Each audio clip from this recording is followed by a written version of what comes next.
Disclaimer, ang kwentong ito ay batay sa mga totoong karanasan at salaysay ng mga taong nakaranas umano ng mga kababalaghan sa malalayong baryo ng Pilipinas. Layunin ng kwentong ito na magbigay babala, aral, at aliw sa mga tagapakinig. Ang ilan sa mga pangalan, lugar, at pangyayari ay binago para mapanatili ang privacy ng mga sangkot. Kung ikaw ay madaling matakot o mahina ang loob, pinapayuhan kang manood ng may ilaw at kasama. Tandaan, ang kwento ng kababalaghan ay hindi lamang tungkol sa takot, kundi sa katotohanang minsan, ang mga nilalang na mula sa dilim ay may pusong marunong ding magmahal. Sa paanan ng bundok sa bayan ng Baler, may isang binatang nagngangalang Ramil, isang tahimik ngunit matalinong albularyo na bagong tapos sa ilalim ng pangangalaga ng kanyang gurong si Ka Elias. Bata pa lamang si Ramil ay may kakaibang kaloob na ito. Mula pagkabata, nakikita niya ang mga anino sa gabi, naririnig ang mga bulong ng hangin, at madalas niyang nalalaman kung sino ang magkakasakit bago pa man ito mangyari. Dahil dito, itinuring siyang espesyal ng ilan, ngunit tinawag ding malas ng iba. Pagkalipas ng maraming taon ng pag-aaral ng orasyon, gamot sa halaman, at dasal kontra sa masamang espiritu, ipinadala siya ng kanyang guro sa isang malayong baryo upang doon magpatuloy ng pag-alaga sa mga may sakit at matutong tumindig sa sarili. Ang baryong iyon ay tinatawag na San Roque, isang lugar na tila na pag-iwanan ng panahon.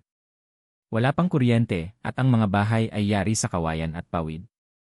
Pagdating ni Ramil sa baryo, sinalubong siya ng mga batang tumatakbo sa daan, habang ang matatanda naman ay nakatingin sa kanya na parang nag-aalangan. "Ikaw ba yung bagong manggagamot na ipinadala ni Ka Elias?" Tanong ng matandang babae na tila may pagod sa boses. "Opo, ako po si Ramil," sagot niya sa bayuko bilang paggalang. Ipinakilala siya sa kapitan ng baryo, si Mang Teofilo, na agad nagbigay sa kanya ng isang maliit na kubo sa gilid ng kakahuyan. "Diyan ka muna anak. Malapit yan sa sapa, may malinis na tubig." Pero napahinto ito sandali bago tumingin sa paligid. "Huwag kang lalabas kapag sumapit ang hating gabi." Hindi na lamang ito pinansin ni Ramil. Sanay na siya sa mga paalala ng matatanda, lalo na sa mga baryong maraming pamahiin. Ngunit noong unang gabi pa lamang niya, napansin niyang may kakaiba sa paligid. Habang siya ay nag-aayos ng kanyang mga halamang gamot, may narinig siyang mahinang pagtapik sa bintana. Paglingon niya, wala namang tao. Ngunit sumunod dito ang mabangong halimuyak ng sampagita na naglakbay sa hangin, isang amoy na parang paanyaya. Kinagabihan, hindi siya agad nakatulog. Ang malamig na simoy ng hangin ay tila may kasamang bulong na hindi niya maunawaan. Ramil, mahinang tinig parang nagmumula sa labas. Pagbukas niya ng bintana, may nakita siyang babaeng nakaputi, nakatayo sa ilalim ng buwan. Maputi ang balat, mahaba ang buhok, at may ngiting nakakabighani. "Ako si Lira," mahinahon nitong sabi. "Nabalitaan kong bagong albularyo ka rito." Napako sa kinatatayuan si Ramil. Sa gitna ng dilim, tila kumikislap ang mga mata ni Lira. "Maraming salamat," sagot niya, "kung may kailangan po kayo, bukas ang kubo ko." Ngunit bago pa siya makasagot muli, unti-unting naglaho ang babae na parang usok na tinangay ng hangin. Pagmulat niya kinaumagahan, iniisip ni Ramil kung panaginip lamang ba ang lahat. Ngunit sa tabi ng kanyang bintana, may isang bulaklak ng sampagita, preskong-presko pa, at basa ng hamog. At doon nagsimula ang mga gabi ng hiwagang hindi niya malilimutan. Lumipas ang ilang araw, at unti-unting nakasanayan ni Ramil ang tahimik na buhay sa baryo ng San Roque. Tuwing umaga, siya ay nag-ikot sa mga bahay upang manggamot, nagbibigay ng halamang gamot, at nagdarasal para sa mga may sakit. Minahal siya ng mga bata, at pinuri ng matatanda dahil sa kanyang kabaitan. Ngunit sa kabila ng mga ngiti, may mga mata sa baryo na tila nagbabantay sa bawat kilos niya, lalo na tuwing sasapit ang dilim. Isang gabi, habang abala si Ramil sa pagtitimpla ng lagundi at tanglad para sa ubo ng isang bata, may kumatok muli sa kanyang bintana. Tatlong magaan na katok, mahinahon ngunit malinaw. "Sino yan?" tanong niya. Wala siyang narinig na sagot. Paglapit niya, nasilayan niya ang pamilyar na mukha, ang babae sa puti, si Lira. "Pasensya ka na, albularyo," wika ni Lira na may ngiti sa labi. "Dumaan lang ako para magbigay ng mga halamang gamot mula sa aming bakuran. Sabi ng aking ina, baka makatulong sayo." Inabot niya ang isang basket na may mga tuyong dahon, ugat, at ilang prutas na hindi pa nakikita ni Ramil noon. Tiningnan niya ito nang may pagtataka. "Maraming salamat, Lira. Pero hindi ko alam ang ilan sa mga halamang ito." Mas mabisa yan, sagot ng babae, lalo na kapag may kasamang dasal. Mula noon, gabi-gabi nang dumadalaw si Lyra. Minsan ay may dala siyang pagkain, minsan naman ay mga halamang hindi karaniwang tumutubo sa baryo. Kapag dumadalaw siya, tila lumiliwanag ang paligid. Ang tinig niya ay malambing, at ang mga mata niya ay mailalim na parang dagat sa ilalim ng buwan. Ngunit napansin ni Ramil ang kakaiba, hindi kailanman dumarating si Lyra kapag araw. Tuwing magtatanong siya sa mga taga-baryo tungkol sa babae, tanging katahimikan ang sagot. May ilang nagsasabing walang ganyang babae dito. Ang iba na may nag-iwas ng tingin, tila natatakot banggitin ang pangalan ni Lyra. Isang gabi, tinangka ni Ramil na maghintay hanggang mag-umaga upang makasama si Lyra. Ngunit bago pa sumikat ang araw, nagpaalam na agad ito. Hindi ako maaaring manatili, wika ni Lyra habang papalayo. Masakit sa akin ang liwanag. Kinabukasan, nagtungo si Ramil sa gubat upang hanapin ang mga halamang madalas dalhin ni Lyra. Subalit wala siyang natagpuan. Wala ni isang bakas ng halamang iyon, ni ang mabangong halimuyak ng sampagita na lagi niyang naamoy sa presensya ng babae. Nang bumalik siya sa kubo, may iniwang palatandaan si Lyra, isang dahon na may nakasulat na dasal sa lumang wika. Nang binasa niya ito, biglang lumamig ang paligid.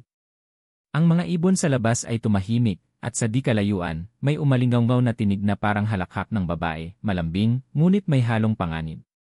Sa gabing iyon, napagtanto ni Ramil, ang kagandahan ni Lyra ay hindi karaniwang taglay ng tao.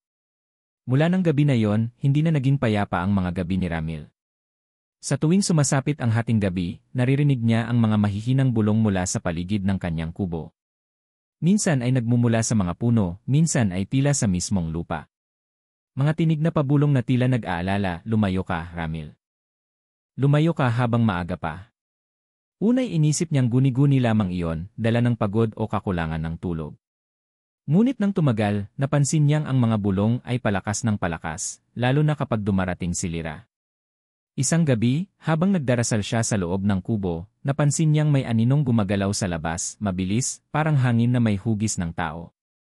Pagbukas niya ng bintana, nakita niya si Lyra, nakatingin sa kanya, nakangiti.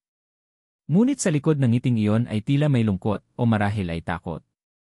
Lyra, wika ni Ramil, naririnig mo rin ba ang mga tinig na iyon? Mga tinig, sagot ng babae na may malamig na ngiti. Baka mga kaluluwang gala lang yan. Huwag mo silang pansinin. Ang mga gaya mo, madali nilang lapitan. Nang gabing iyon, habang sila ay nag-uusap, napansin ni Ramil na tuwing dumarating si Lyra, tila tumitigil ang hangin. Ang mga kuliglig ay nananahimik, at kahit ang mga aso ng baryo ay hindi tumatahol. Lahat ay tila natatakot sa kanyang presensya. Ngunit si Ramil, sa halip na matakot, ay lalo pang nahulog sa alindog ng babae. Kinabukasan, may mga kumalat na bulong-bulungan sa baryo. May nawawalang mga manok at baboy. May mga bata ring nagkakasakit ng walang dahilan, namumutla, nanghihina, at ayaw kumain. Lumapit kay Ramil ang isang matandang lalaki. Ramil, sabi nito, mag-ingat ka. May masamang nilalang na nakapasok sa baryo. Sabi nila, may magandang babae na dumadalaw sa iyo gabi-gabi. Nagulat si Ramil, ngunit itinanggi niya. Hindi po totoo yon. Isa siyang mabuting babae. Ngunit mumiti lang ang matanda, sabay bulong, ang mabait na aswang, anak, ay mas delikado kaysa sa halatang masama. Mula noon, nagsimulang managinip si Ramil ng mga kakaibang imahe, isang babae na umiiyak sa ilalim ng buwan, isang nilalang na may pakpak na kumakain ng dugo, at isang aninong bumubulong ng si patawad. Sa tuwing nagigising siya, basa ng pawis ang kanyang katawan, at sa kanyang dibdib ay nakapatong ang bulaklak ng sampagita. Isang gabi, sinubukan niyang sundan si Lyra matapos itong magpaalam. Dala niya ang maliit na anting-anting na ibinigay ng kanyang guro. Sinundan niya ito sa gubat hanggang sa makita niyang naglalaho ang katawan ni Lyra sa dilim. Mula sa malayo, nasulyapan niya ito, nakalutang sa ere, may pakpak na maitim at mga matang kumikislap na pula. Napasigaw siya, ngunit wala nang lumabas na tunog. Sa halip, narinig niya ang malamig na tinig ni Lyra, ngayon mo lang ba ako nakilala, Ramil? Pagkatapos ng gabing iyon, hindi na mapakali si Ramil. Hindi niya alam kung maniniwala ba siya sa sariling nakita o ituturing lang na ilusyon ng pagod at takot. Ngunit ang mga susunod na araw ay nagpatunay na totoo ang kanyang kinatatakutan. Isa-isa, ang mga taga-baryo ay nagkakasakit sa paraang hindi niya maipaliwanag, namumutla, nanginginig, at may bakas ng kagat sa leeg o dibdib, tila kinain ng hayop na hindi kilala.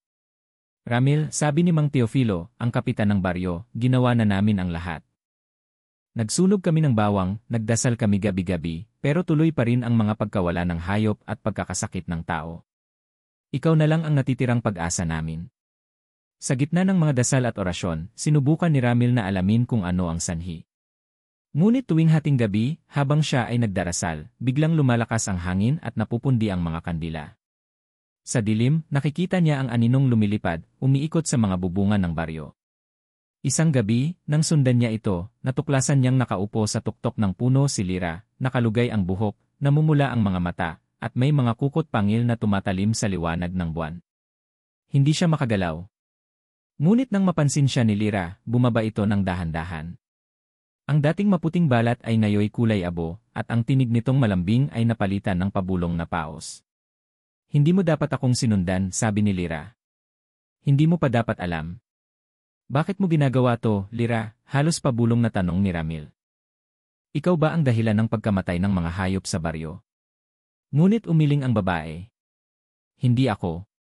May mga kasamahan akong nakakaamoy ng dugo rito. Sinundan nila ako. Ako ang dahilan kung bakit hindi ka pa nila ginagalaw.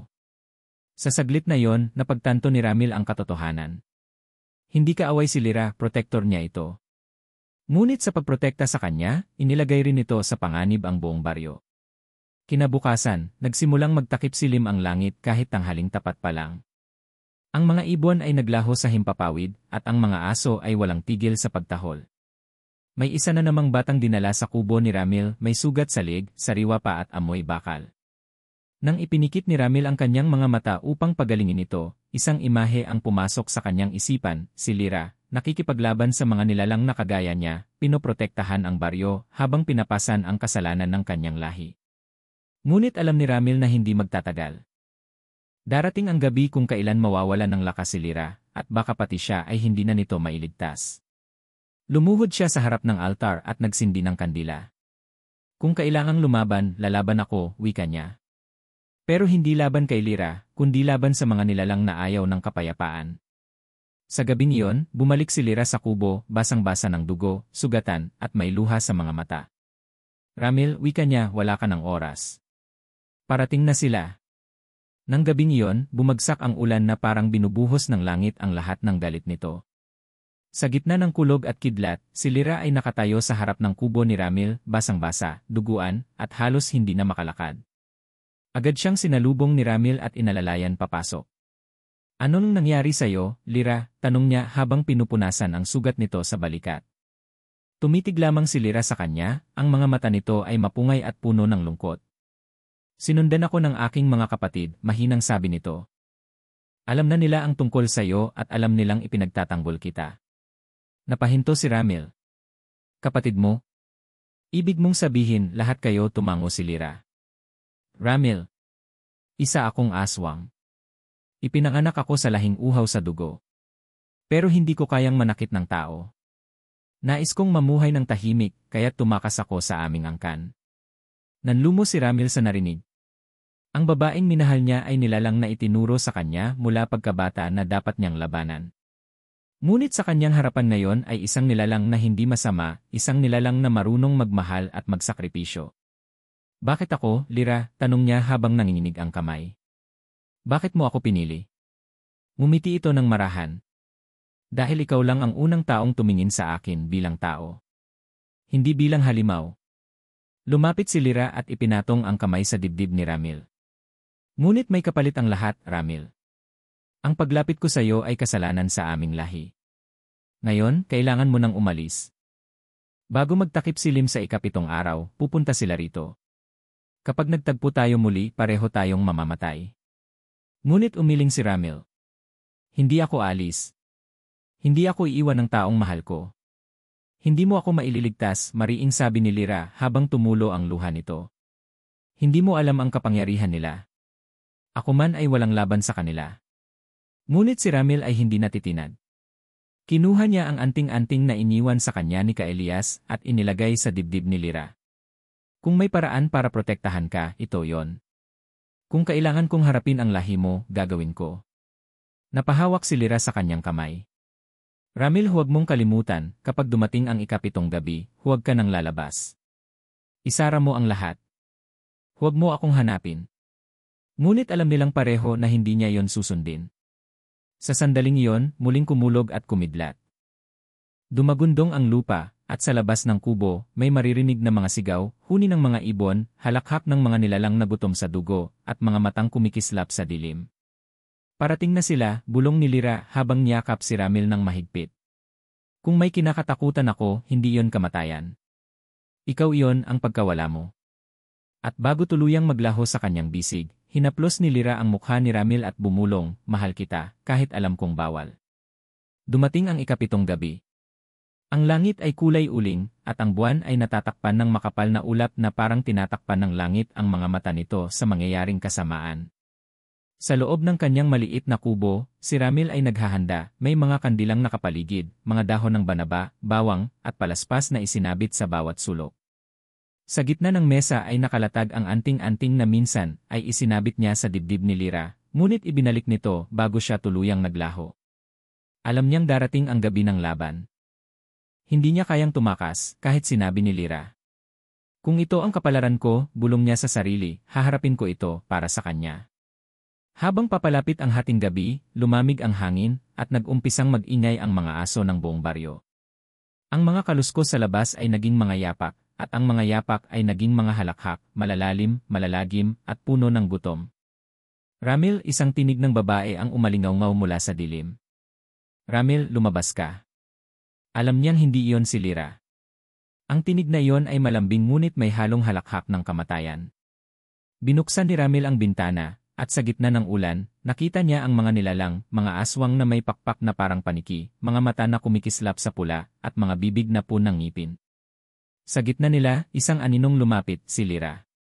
Ngunit iba na siya ngayon. Ang dati niyang maputing balat ay naging kulay abo, at ang mga mata niya ay umiiyak ng dugo. Umalis ka na, Ramil, sigaw niya habang pinipigilan ang mga kasamahan niya. Hindi ka nila patatahimikin hanggat ikaw ay buhay. Ngunit sa halip na tumakbo, inilabas ni Ramil ang anting-anting ni Kaelias at itinaas ito sa hangin. Hindi ako aalis, sigaw niya. Hindi ako lalaban sa iyo, Lira, pero ipagtatanggol ko ang mga taong inosente. Nagliwanag ang paligid. Mula sa anting-anting ay lumabas ang apoy na kulay puti at tumama ito sa mga nilalang.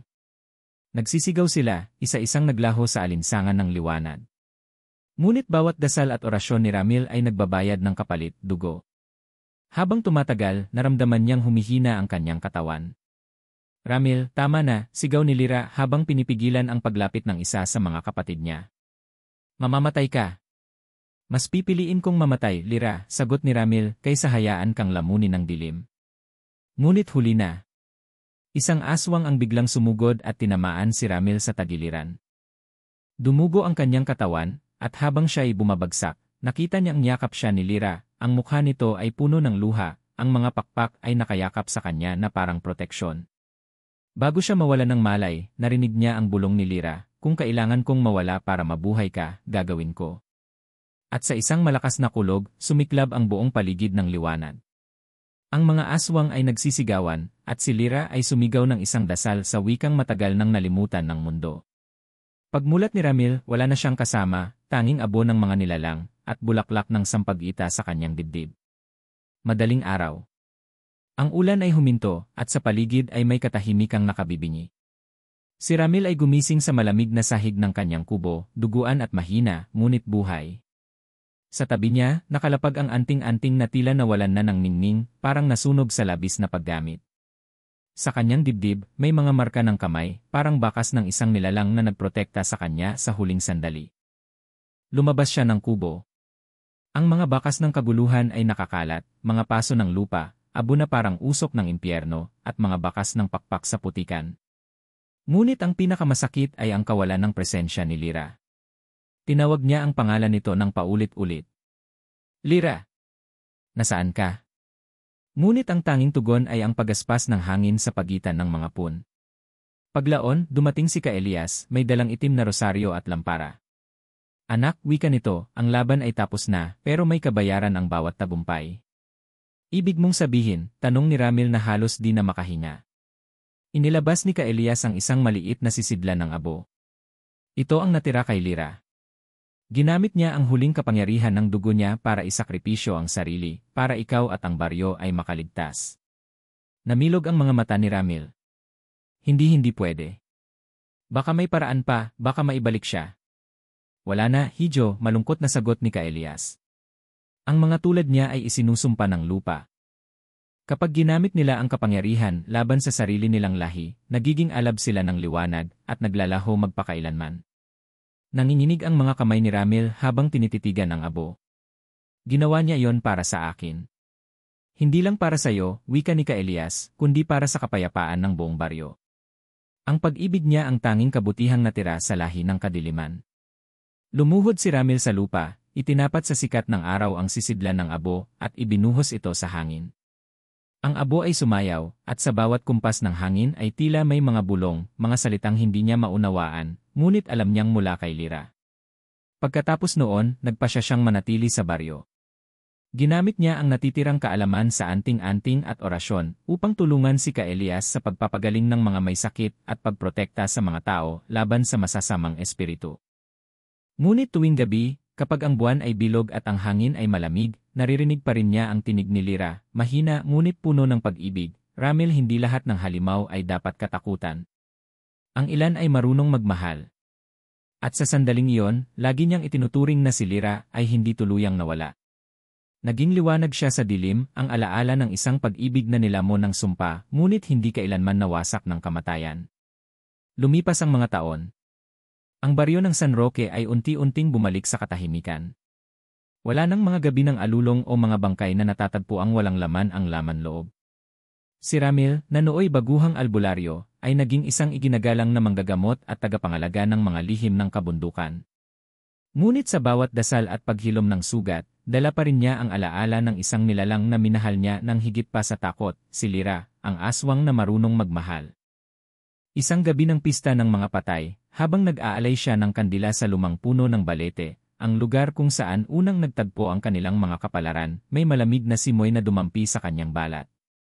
Umangat ang mga dahon, parang may dumadaan, at sa gitna ng liwanag ng buwan, isang aninong pamilyar ang bumalot sa paligid. Ramil, bulong ng isang tinig na mula sa hangin, maamo at mapanlungkot. Napatigil siya. Lyra? Ikaw ba yan? Walang sagot, ngunit sa hangin ay lumitaw ang anyo ng isang babae, malabo, tila usok, ngunit malinaw ang mga mata. Mga matang puno ng pag-ibig. Hindi ako tuluyang nawala, wika ng anino. Ang sakripisyo ko ay hindi kaparusahan. Ginantimpalaan ako ng kalikasan. Hanggat may kabutihan sa puso ng tao, may bahagi ako sa mundong ito. Lumapit si Ramil, luhaan. Lyra, sana nandito ka pa rin. Marami pa akong gustong sabihin. Ngumiti ang espiritu. Nasabi mo na ang lahat noon, nang pinili mong manatili para magpagaling, hindi para maghiganti. Ang pag-ibig mo, Ramil, ang tunay na nagligtas sa akin. Habang unti-unting naglalaho ang liwanag, ang hangin ay tila nagdadala ng init. Sa huling pagkakataon, bumulong si Lyra, kung may muling pagkakataon, hanapin mo ako sa liwanag, hindi sa dilim. Pagkaraan ng ilang taon, pumanaw si Ramil sa pagtanda, sa tabi ng lumang balete, sa ilalim ng bilog na buwan. Nang ilibing siya, isang kakaibang tanawin ang tumambad sa mga tao. Sa tabi ng kanyang puntod, tumubo ang isang puting bulaklak na hindi pa nakikita ng sinuman. Ang bulaklak ay kumikislap tuwing gabi, na parang may kaluluwang nagbabantay. Sabi ni Kaelias bago siya pumanaw, ang pag-ibig ng isang albularyo at isang aswang ay kabalintunaan sa mundo ng tao.